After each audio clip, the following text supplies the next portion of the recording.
Welcome. Welcome. This is the Sports Bar. The Sports Bar, sports and entertainment blog. Yours truly, Cedrick Coad. From Long Beach, NY, not California. College football player. Coach. Local philanthropist. I'm joking. But I do my community ties in the community here in Long Beach.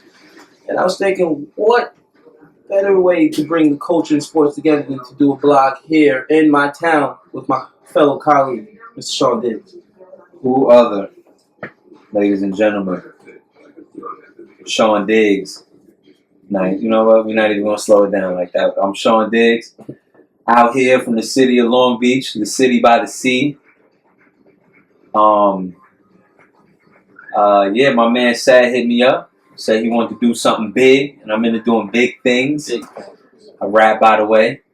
We're not going to talk about all the old mixtapes. We're going to talk about the new things we got coming. We'll get all into that. Going to be talking a lot of sports, a lot of entertainment, a lot of shit. A lot. Real shit. You know what I mean? We're going to have a lot of fun, man. Shout out to the camera guy. Camera girl. Shout out to the camera girl. Shout out to our staff, Alexis, Cookie. Thank you for holding it down. Real thank you. Working hard. Thank you to viewers. Yes. Without y'all, we wouldn't have this. So, first shoot, we've been getting a lot of love, so thank you to everybody showing the love appreciate out. love on social media outlets, man. Definitely, we're going to be getting a lot of guests up here. We will have guests. We will bring y'all in here. Yeah. We'll be getting some bottles soon, too. You get a little money up first. Yeah. All right, so let's get into it. So, What we got? as you see, NBA playoff basketball has been very intense. This NBA season has been actually very eye-dropping. Tightest MVP race. I think the ratings have been pretty high, too. Yes, very high ratings. We got all. Kevin Durant joining the Warriors. Yeah. And everybody was just anticipating to see if the king, LeBron James, can, get back to the top of the kingdom where he belongs. And it's going on 2 weeks now, playoff basketball. And the Boston Celtics having playoff struggles. Even though Boston, has the number 1 seed, they're struggling with the number 8 seed, the Chicago Bulls. The series is tied 2-2, but should the Celtics have traded for Jimmy Butler when they had the chance? What do you think?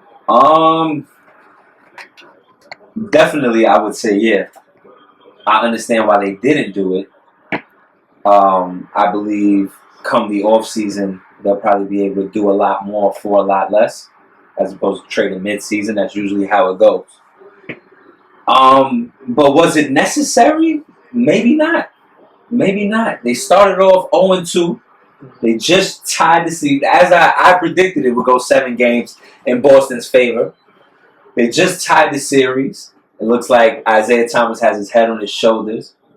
I know the argument was that Boston was not a real number 1 seed and the Bulls are not a real number 8 seed. That's just where they happen to fall. Mm-hmm.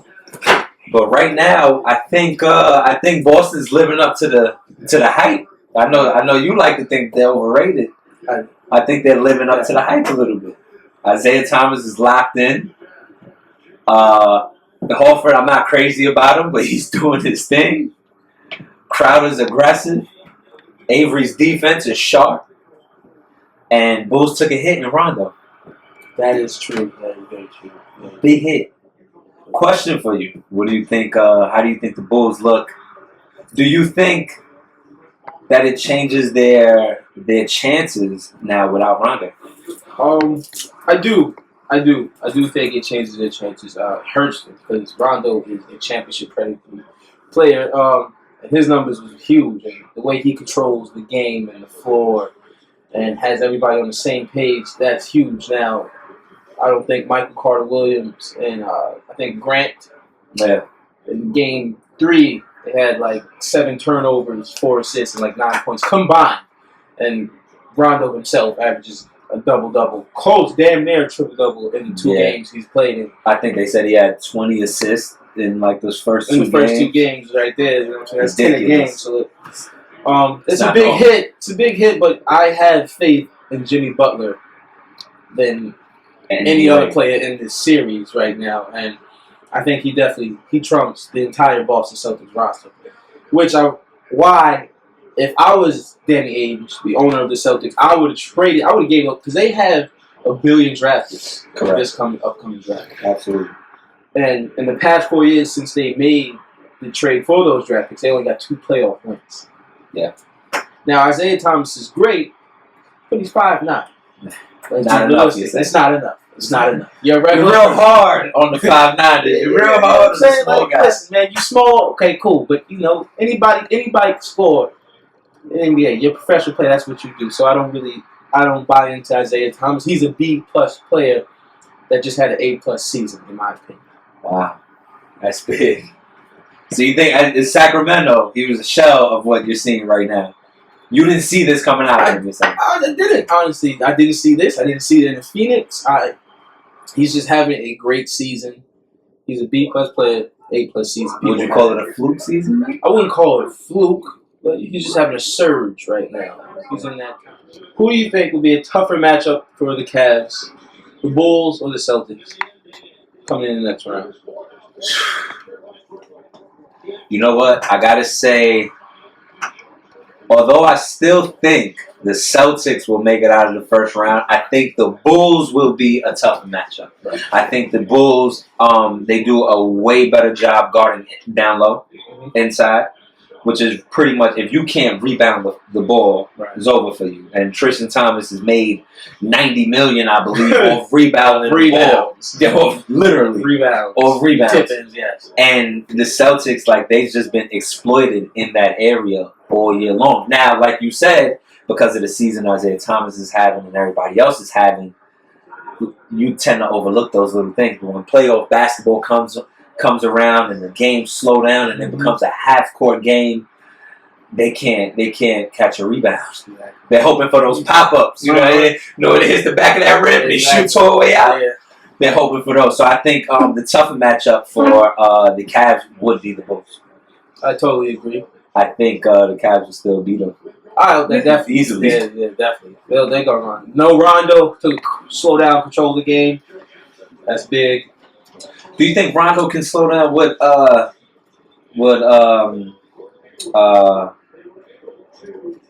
this guy does? I can't think of his name. Kyrie Irving.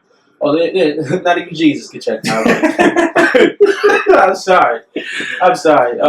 There's not a play in the world like stay in front. Even if he's struggling actually, he's actually struggling to play off.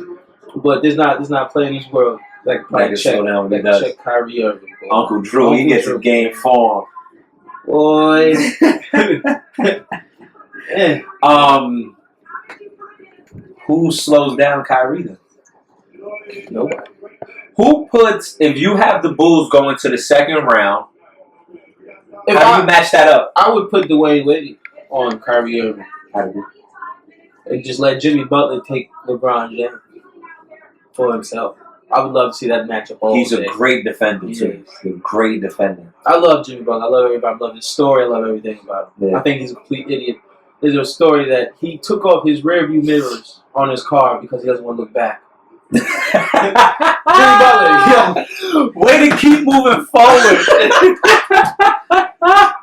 Kids, don't do that. Yeah. You was at home, don't do that. Don't listen to Jimmy Butler. There's a reason why he plays basketball and he's not in politics. He's breaking laws for our country. Well, he doesn't have to drive technically, so you'd be alright at this point. I'm glad I don't drive in Chicago because I wouldn't want to be on the road with Jimmy Butler. We'll have to look back there anyway. That's crazy. Sure. With Blake Griffin getting injured, and that was definitely for the playoffs for the second straight year, and the Clippers losing tonight, and the series now tied 2-2. If they don't make it out this first round, should the Clippers blow up that whole roster, try to regroup, build around Chris Paul?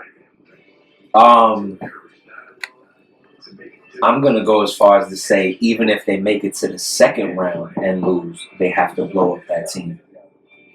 They've had the same problems year in and year out. They get to the second round and they choke. Or maybe they don't choke, but it's just never enough. What they have just doesn't work.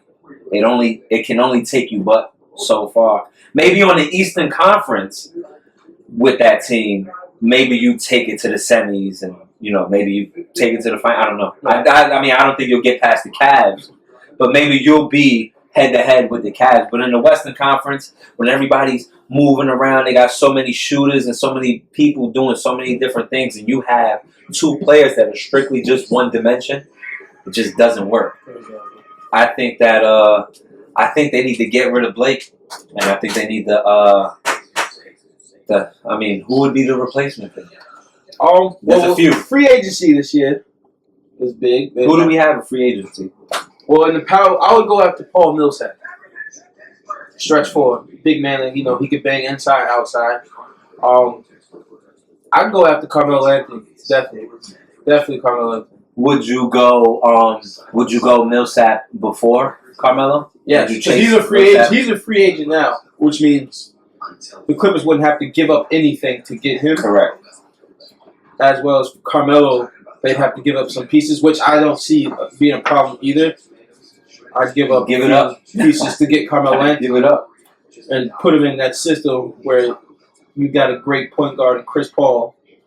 Let him orchestrate and just get people open, and that can clear the floor out. Because with Blake Griffin on the floor at the same time as DeAndre Jordan, right, he brings everybody in. Without him, there's actually a number. Since 2013, the Clippers' record without Blake Griffin is 49-30. Now, in the Western Conference, that's enough to get you at least a 3-4 seed. In the Eastern Conference, that'd probably get you number 1 seed. Correct. With that stat right there, they're more than okay. I wouldn't sign him back. That's the way you need to go. And I'm going to take you there because they don't have that experience. I think Chris Paul, you put Young around Chris Paul and he'll take him there. You know what I mean? So he's the coach on the floor.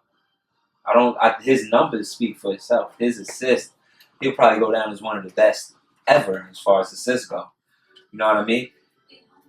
Can he hit the big shot? Is he prime time under the lights? Can you put the ball in his hand in the end? I'll compare him to who, then maybe I'll change my answer. You know what I mean?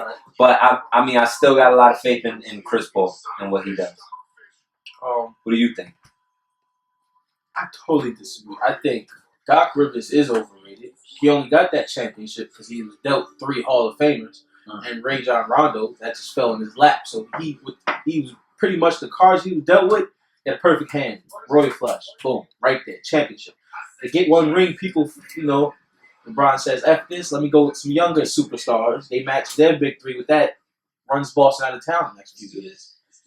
He comes over again. Gets a great hand dealt with. You got Chris Paul, you get Blake Griffin, DeAndre Jordan, you put some shooters around him. You get the ageless Jamal Crawford, JJ Redick, you know what I'm saying? The Clippers have had stacked rosters over the years. But how good were they doing before Doc got there? Yeah, they were doing horrible. Yes, don't get me wrong. Doc is a good coach, but he's overrated.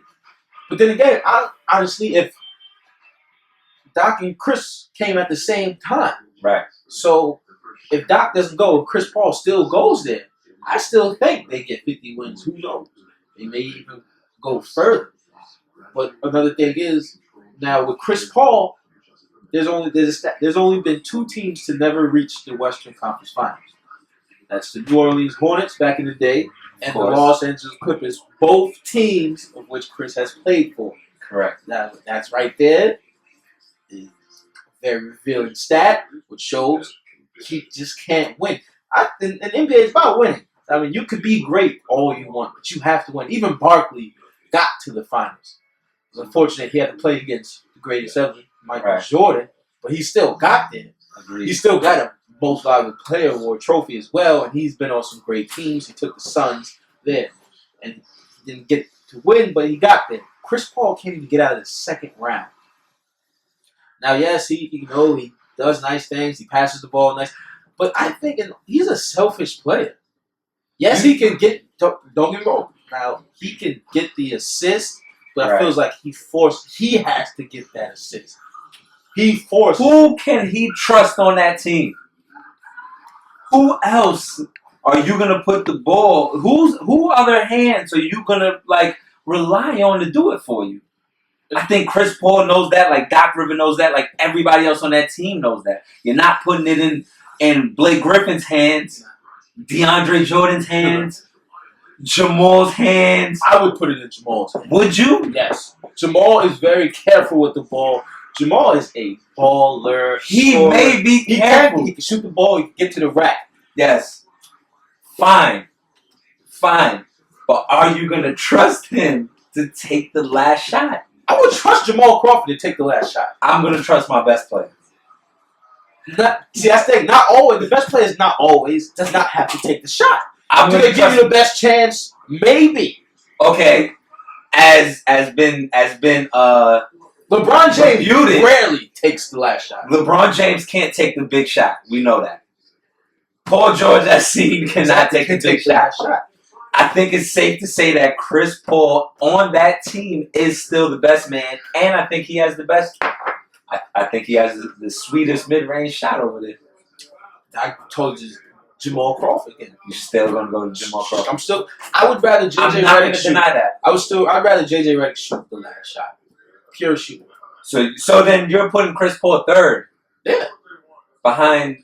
I would have Chris Paul set the play up. Correct. Maybe have JJ or Jamal come off. I would have Chris Paul spot up. I'd have JJ Redick spot up. I'd give Jamal Crawford the ball because I know he could get to that basket. He could pull up, dead stop, pull up, jump it. But, I just think Chris Paul is very overrated. That's big. Yeah, man. I appreciate he's been in the game for a while. He's very consistent, but not winning. Okay, so let me ask you this. Is it worth building around Chris Paul still? Yeah, because this league is point guard driven. There's not really teams that need him right now. I don't think. Yeah, this league is really point guard driven right now. I don't see anybody else paying him. You think he's still good enough to keep up with the elites of the world? He's still because I will give him this. Chris Paul is probably one of the best defensive players in this league. Definitely, hands down. Despite how silly Steph Curry makes him look on occasion, and a very smart point guard. Very smart point guard, but I feel like he just can't win. This roster, if you gave LeBron James this roster, LeBron probably had like 5 rings, probably. You think so? So you're saying LeBron James with Blake Griffin, DeAndre Crawford, and Redick? JJ Redick. Easily. And with that, they always, year after year, have deep benches. I gotta disagree there again. I think LeBron is he likes players that can move and keep moving. DeAndre and Blake. Imagine giving blah. You know why it's lobs though? Because people they don't. Imagine how open the DeAndre. Now you think lobs with Chris Paul. The whole defense is coming down on LeBron. He goes to the whole pick and roll. I get that. LeBron on every. A lot of players in the league, their only fault, and you can quote me on this, their only fault is that they are not LeBron James. Right. When everyone is talking about, should be banned from all schools, damn it. Speaking of Harden, how sharp are they looking? Very. Talking about 3-1 lead. He's averaging 38 points. My vote for MVP. As you said. And he's proving it. He's beating Russell Westbrook when it counts. Which is also why you said that they should wait till after at least the first round. To see who deserves this MVP. And he's proven he does. He got that foot injury. What do you think that means for them moving on? He hurt his ankle, I believe, last game. He's gonna be fine. They played game 4. He looked a little sloppy tonight. He had 16 points. He couldn't hit. Couldn't shoot. Had a horrible shooting it. Still, his step was still there. He was facilitating, playmaking out of the world. My man, Nene. Man, Nene. Yes, Nene. That was my man when he was on the Nuggets with Melo. One name. He was Nene.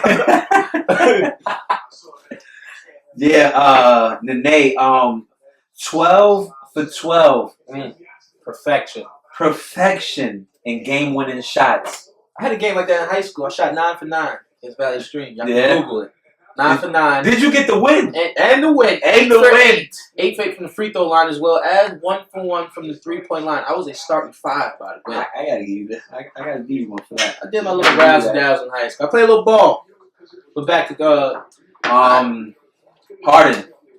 What do you think that means for them moving on to the second round if he can't get that ankle? Oh, he gonna get it right. He's hungry. You think they slow his minutes down? He's playing like 38 minutes a game or something. They probably take it down this last game to see where they at. You know, because they can afford to lose the game. Now being up 3-1, correct. They can afford to lose the game. But I think they have people around that can take the reins from Lou Williams. He's been great this series. Eric Gordon. Definitely, it came out of nowhere. It's like all of a sudden, like he waited. Like, okay, now. Well, no, he's been balling. I'm ready now. He's been balling. He was kind of overshadowed to me. Because he's a 6-man. Yeah. And they got 2 6-men on the team. I put him both on averaging. Both averaging. You think he deserves to start? He could start, but I wouldn't. I think he feels comfortable running with that second group off the bench. Yeah. So he gets to be the man. Yeah. He gets to be the man. Let him do that. Let him, while the stars is resting, let him, Let him be the man. As we see with your boy, your MVP pick, Russell Westbrook. Yes, sir. He's proving my point about triple-double. Which is? Triple-doubles are overrated. You think so? Yeah. There's been 78 triple-doubles in the NBA this year. The most in history. Right. Which shows triple-doubles becoming a common thing. Correct. So averaging triple-double, yes, it is great. We haven't seen it in over 50-something years. But since the playoffs started, we haven't been talking about triple-doubles. There's only been 3 triple-doubles in the playoffs. And Westbrook has all 3. Right. He's 1 and 2 with the triple doubles. Here's what I will say. I don't know. I think triple doubles. I think it makes for an exciting stat. You got a triple double. It's like it looks so good.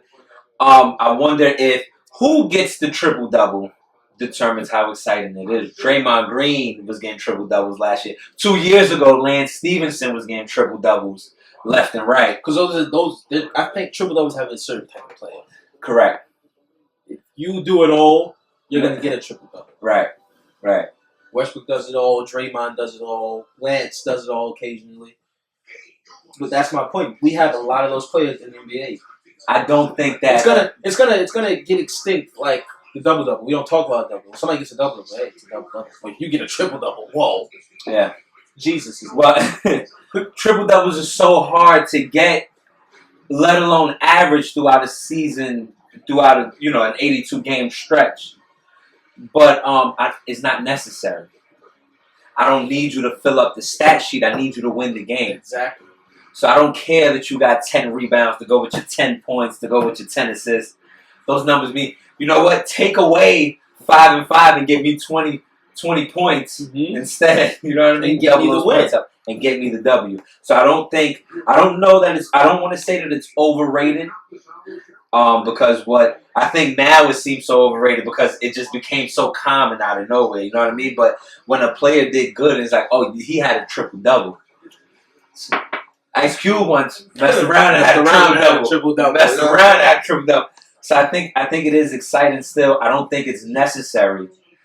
Westbrook just might have, he might have just showered it down by getting so many and then not doing enough, even with the triple double. Yeah, if you can't win with the triple double, that's what made it seem so overrated in my mind. It's like you're averaging a triple double, and yet like you guys are like averaging hardly anything. Right? He's still averaging triple double in the playoffs now, but they still lost. Yes. I hate the Spurs. I hate everything about the Spurs. I hate Popovich. I hate Duncan. I hate Robinson. I hate Parker. I hate all of it. I want the Spurs to lose. What? Why? They're so boring. So boring. Yes, they are. They are. I just feel like everybody's old. Everybody is old. I give you a Popovich is a great coach. Kawhi plays an old man game too. Oh my God. I had an argument with somebody on Twitter yesterday. You actually know he's probably gonna be on the show. Shout that Twitter. Mike. Follow me on Twitter, by the way. That's what she said.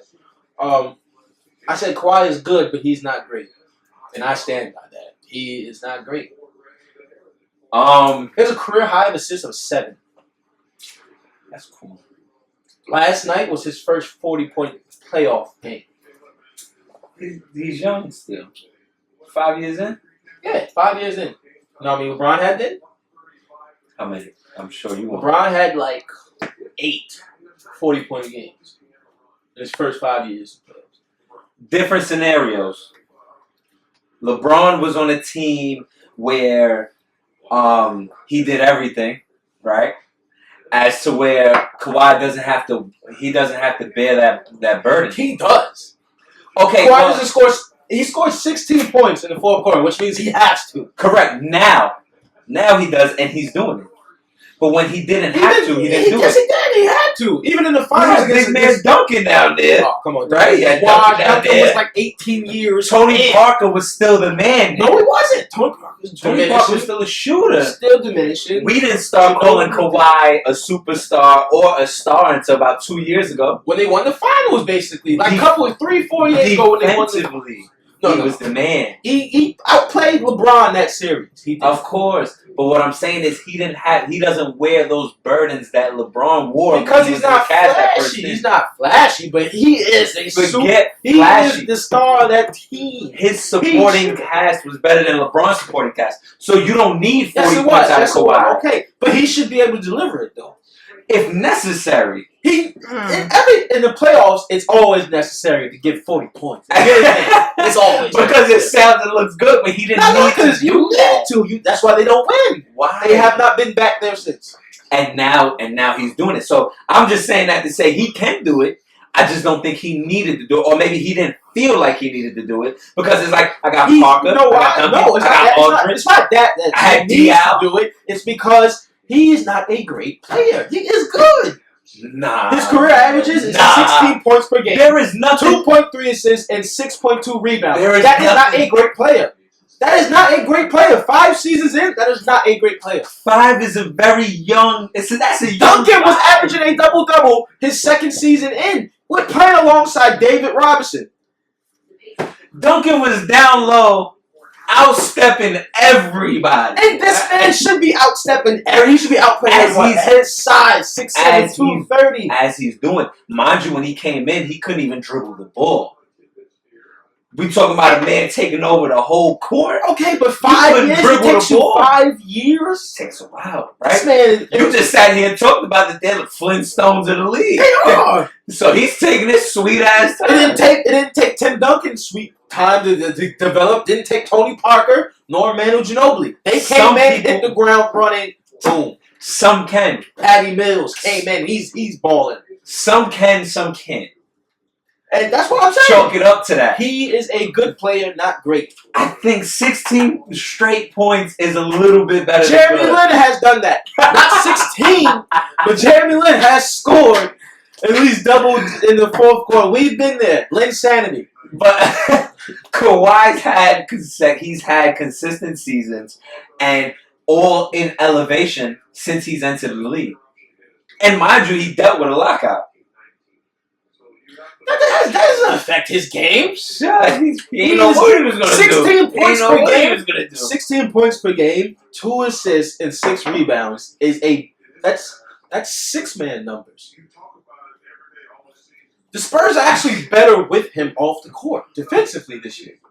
Are they? Yeah, because they wanted to be more of a. When he's on the court, right? When he's on the court, I think it's about 106 points.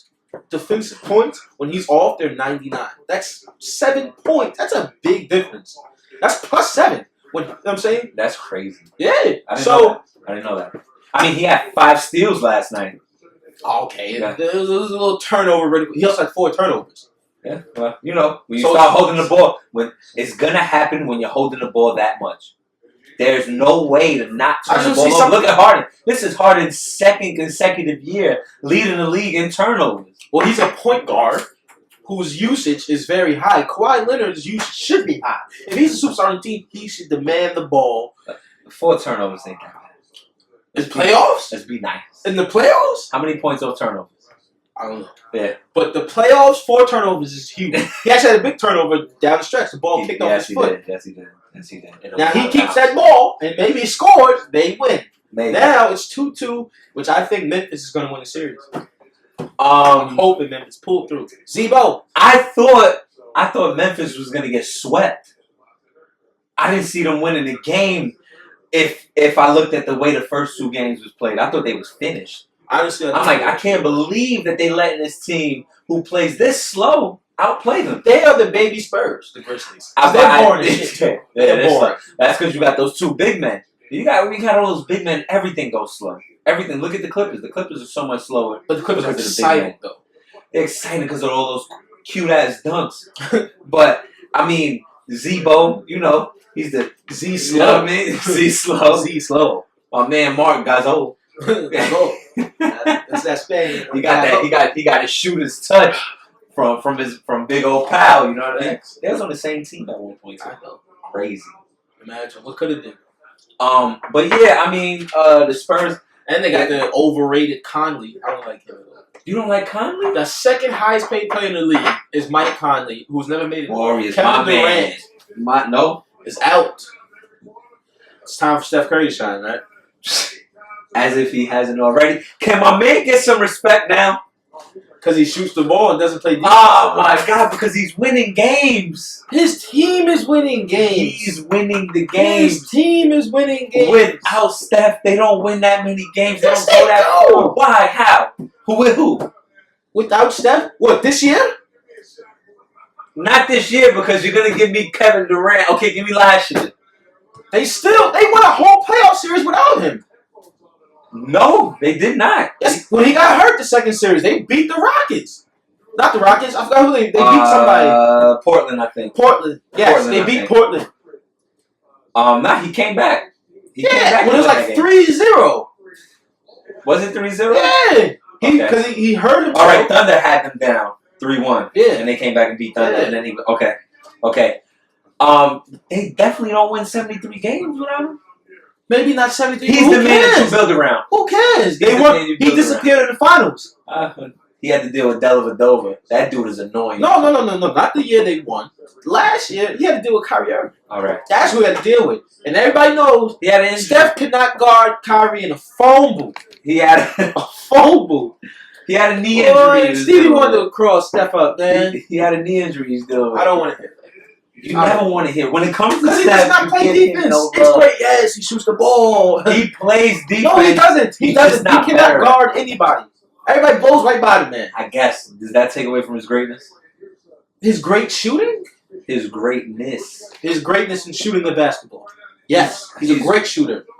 Only. So you're saying he's one-dimensional. He's a one-trick pony? Is that what you're telling me? He makes fancy passes here and there. And he can take the lane. If nobody's in front of him, he could pass he throws the ball up. He was crossing the shit out of McCollum. Yes, he can draw. And Crab. And McCollum ain't giving him buckets back. He had Crab on his ass. That's every time. Crabs walk on their ass. So Crabs. I gotta give him that. He's the defensive guru. But I don't want to call him guru. What happened? CJ McCollum was giving him Lillard back. Buckets. You can't stop great players from making great plays. You can. Draymond Green does that. Kawhi Leonard does that. LeBron James does day that. in and day out. You're not going to stop that. LeBron couldn't stop Paul George. Took him off of him. Swept him. I'm pretty sure that's stopping. Stop him from winning. I'm talking about stopping them from scoring. You're not always going to be able to stop them. Yes, but LeBron is defense. Anybody else, though, LeBron's not. Steph is doing it without KD. He's doing it without Kerr. Kerr is not a coach. Struggling. Kerr is not. He proved that they don't need Kerr. Of course they do. How? They won 24 straight games without him last year. Okay, sure. That was Luke Walton's. This is Mark Jackson's team. Mark Jackson's team, but Mark Jackson couldn't get him over the hump like. What do you mean? They won 50 games and they were on their way. He drafted Curry. So we're just saying that. He drafted Draymond. So the year they fired him, he would have went. They would have went. They would have went to the finals regardless. And they would have never. And then they would have went to the finals, and they would have won the finals next year, and they would have never lost 3-1. Steph Curry would be a defender because of Mark Jackson. If Mark Jackson stays, he would be a defender. Listen, I take nothing away from Mark Jackson. I thought he was great. I don't think he deserved to get fired. He didn't. Steve Kerr is the stepfather. I thought it was unnecessary. Somebody else's kid. He did not need to get fired. He didn't deserve to get fired. He put them where they were. They were forgotten about in the Western Conference. The Nuggets was better than the Warriors before Mark Jackson turned them around. Shit. I agree with that. But I do agree that there were small things that were made. There were small changes that were made that made all the difference. Like? And Kerr made them more offensive. Kerr told him to play to your strengths instead of trying to work on those weaknesses all the time. Stop trying to defend so much and shoot their lights out. That's why. Shoot their lights out. That's their Achilles heel. He's still top 5 in the NBA. Who? Curry. Bro, top 5 what? Top 5 players. He's not. Why not? Because I can name 5 players better than him. Name them. What? I can name 5 point guards better. Name 5 point guards better than John Wall. I'll disagree, but go ahead. What? John Wall. I'll disagree, but continue. Who else? Russell Westbrook. I'll disagree again, but continue. James Harden. I'll agree. Who else? I'd give Isaiah Thomas over Kyle Lowry. I will not give Kyle Lowry. Isaiah Thomas. I probably won't even give. I won't give Kyrie. Kyrie is better than Steph Curry. Before LeBron got there, Kyrie could not win 15 games. Not giving him Kyrie. Are you kidding me? The Warriors had the worst record when Steph Curry was playing before he got Clay and Draymond. Hold on a second. He hardly played. He was out with ankle injury after ankle injury. That was 1 year. That was 2 years consecutive on both ankles. Okay, but his first year they won like 9 games. 60 games. His first year they won like 9 games. Until what happened? Until Draymond and Klay Thompson come, and now they're winning 50 games, 60 games, 70 games. Unbelievable. Now he gets KD. Come on now. Kyrie Irving had himself. 1 year removed from his second MVP, and you're not going to give him top 5. First of all, they gave, I don't know, they should have gave. He should have won MVP the first year. Second year, why not? Balled out. That was James Harden. Like, he got robbed again. James Harden got robbed? The first year Steph won MVP, yes. No. Yes. The Rockets were the 4th seed. No, he was not. He was averaging 23 points and like 6 assists. And then what was James Harden? I don't have the numbers in front of me. Get these numbers. I'm sorry. Please get these numbers. I need them. You go to Curry's numbers. That's what I will go to James Harden's numbers. Curry. 2004, the MVP season. Please. 2004-2015. James Harden, 27 points, 7 assists, and 5 rebounds. 6 rebounds. His numbers were better. Thank you. We got 25, 6, and 4.5. Wow. What was their record? What was their record that year? Oh no, but the Rockets. So okay, he got robbed. Last year there was no debate. Last year was no debate. Yes, he won unanimously. So 1 year removed, which was absurd. Absurd. Agreed, but he still should have won. Yeah, I'll do. Okay, 1 year removed from an MVP season, KD takes his shine, and you eliminate him from top 5. I've never had him top 5, even with those. Why not? Seasons before. How not? How last year was he not number 1? He was not number 1. Really? I think his triple doubles are cute. He rebounds better than Steph. He defends better than Steph. He doesn't score better than Steph. How he doesn't score? He scores 30 a game this year. I mean, he did it last year. Steph did it last year. Okay, but he did 32 a game last year. Right? He did 30. 30, 31, whatever. Russ is doing 32 this year. Okay, cool. When he had Kevin Durant, Westbrook could not do what Steph Curry does with Kevin Durant. Steph Curry actually plays worse with him on the court. Because he accepts his role. Because he's not the best player no more. He accepts his role. I think he took his shine.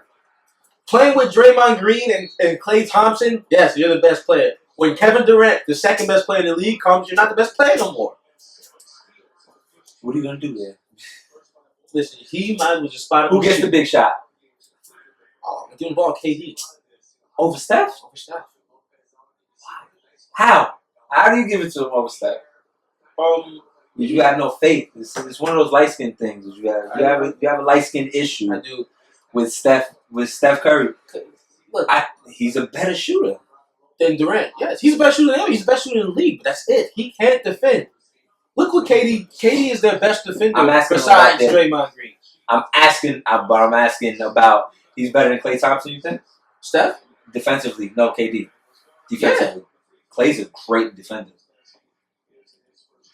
Because nobody else is a defender. God, you just don't like the light skins. I don't. The light skins are the white skins. It's not your guy. Our first show in the books. Yes, sir. My colleague Sean Diggs. I appreciate you, brother. As always. Cookie, appreciate the help. Guys, when you see this, we appreciate y'all. We appreciate the love. Before we even put it out, the hashtags, the feedback, all of it. Appreciate it. It's going to be more episodes, more guests. We're trying to take this for cultural purposes, combine sports and cultures. That's how you bring everybody together. That's what we do. Yeah. Shout out to everybody that's showing love. It's real early, like he just said. It's our first one. But prior to we were getting a lot of love prior to it. It seemed like an unlikely match. Right. It looks good. It sounds good. It feels good. And we got big things in store. Everybody stay tuned. Yes. Before we close out, appreciate all the viewers. Stay tuned, man. Appreciate the love.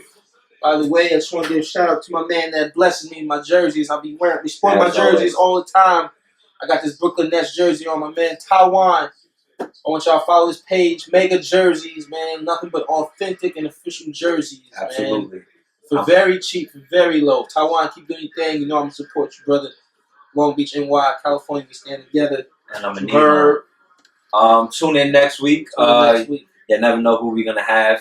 But do you want to tell them? Nah, we're going to let them wait. Yeah, make them wait. It'll make you want to watch. Exactly. Patient.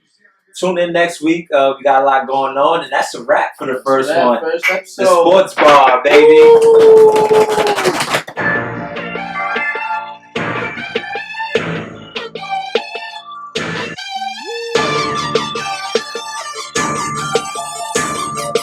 Ball to a half.